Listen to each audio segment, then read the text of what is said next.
भगवान श्री कृष्ण बताते हैं मनुष्य का अगला जन्म कौन सी योनि में होगा, जैसा कर्म वैसा जन्म। गरुड़ पुराण क्या गुण ज्ञान कर्म के अनुसार होता है अगला जन्म। नमस्कार दोस्तों, हमारे चैनल जागो और बढ़ो में आपका स्वागत है। आज हम गरुड़ पुराण के एक ऐसे गुण और रहस्यमय ज्ञान को जानेंगे जो सीधे तौर पर हमारे जीवन में मृत्यु के बाद की यात्रा से जुड़ा हुआ है। यह ज्ञान हमारे सभी सांसारिक मोह, लोभ और क्रोध को समाप्त करने की शक्ति रखता है। इसलिए इस लेख को अंत तक अवश्य पढ़ें, सुने, क्योंकि आधा अधूरा ज्ञान हमेशा विष के समान होता है। भगवान श्री कृष्ण कहते हैं, कभी भी किसी भी व्यक्ति को गरुड़ पुराण की बातों को आधा अधूरा नहीं सुनना चाहिए। आपसे विनम्र निवेदन है कि इस ज्ञान को पूर्ण रूप से ग्रहण करें।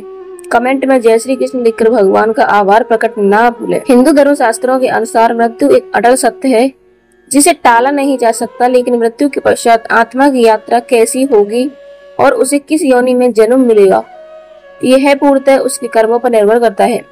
गरुड़ पुराण इस विषय पर विस्तृत प्रकाश डालता है, जैसा कर्म वैसा जन्म। यह सनातन सिद्धांत है। भगवान श्री कृष्ण और नारद जी की संवाद।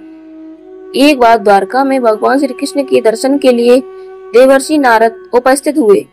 उन्होंने प्रमाण करके एक गहन प्रश्न पूछा, हे प्रभु, आप त्रिकालदर्शी हैं। मैं जानना चाहता हूँ कि मनुष्य जीवन में किए गए पाप पुण्य का फल उसे मृत्यु के बाद कैसे मिलता है?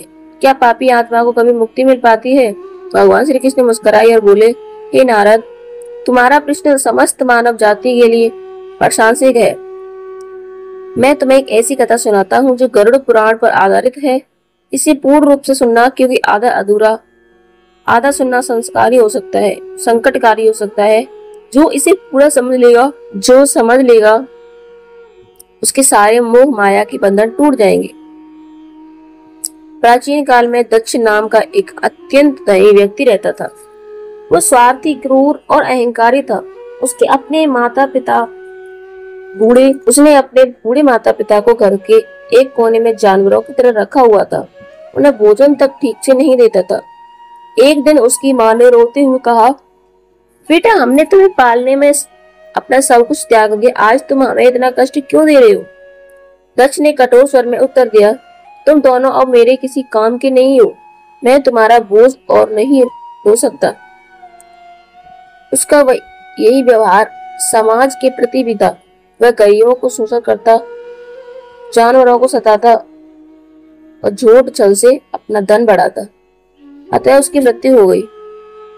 यमलोक में न्याय दक्ष की आत्मा यमलोक पहुंची, जहाँ धर्मराज यमराज ने उनके कर्मों का लेखा जोखा देखा। उन्होंने कहा, दक्ष, तुम्हारे जीवन में एक भी पुण्य कर्म दर्ज नहीं है। तुम्हें नरक की भयंकर यातनाएं भोगनी होंगी और फिर निम्न योनियों में जन्म लेना होगा।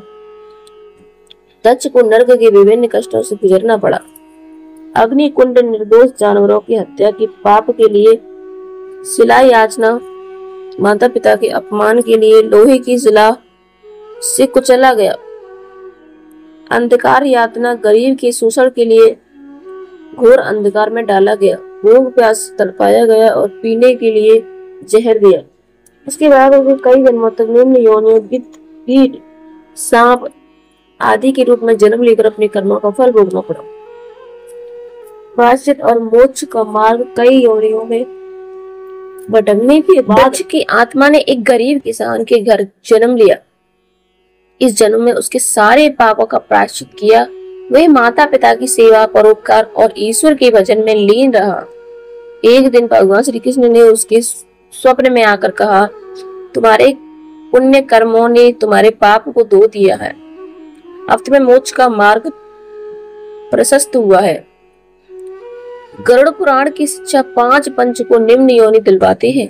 भगवान श्री कृष्ण नारद जी कहते हैं, हे नारद, ये संसार कर्मों का दर्पण है। मनुष्य को सदैव यह स्मरण रखना चाहिए कि माता पिता की सेवा, परोपकार और ईश्वर भक्ति की सर्वश्रेष्ठ धर्म है। गरुड़ पुराण के अनुसार ये 5 पाप पुण्य को निम्न योनि में जन्म दिलाते हैं। माता पिता का अपमान, जो व्यक्ति माता पिता की सेवा और सम्मान नहीं करता, उसका अगला जन्म सांप, बिच्छू जैसी डरावनी योनियों में होता है।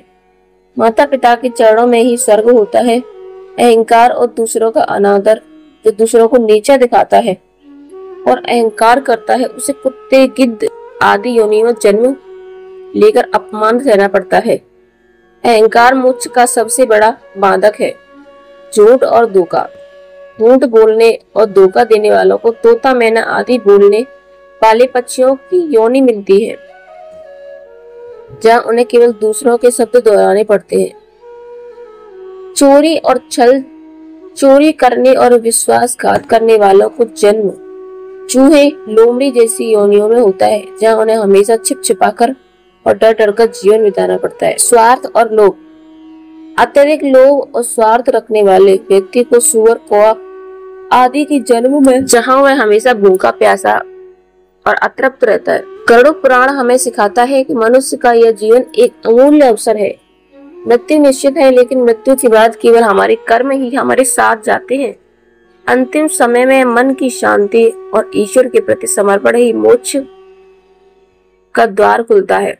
हे मनुष्य, अपने कर्मों पर ध्यान दो, स्वार्थ, पाप और अहंकार को त्यागो, धर्म, सत्य और सेवा को अपनाओ, क्योंकि यही जीवन का सबसे बड़ा सत्य और मोक्ष का मार्ग है।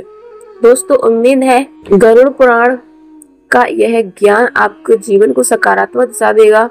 अगर लेख अच्छा लगे तो कमेंट में जय श्री कृष्ण अवश्य लिखें और हमारे चैनल जागो और बड़ों को सब्सक्राइब कर लें। हर हर महादेव। ओम नमः शिवाय। राधे राधे।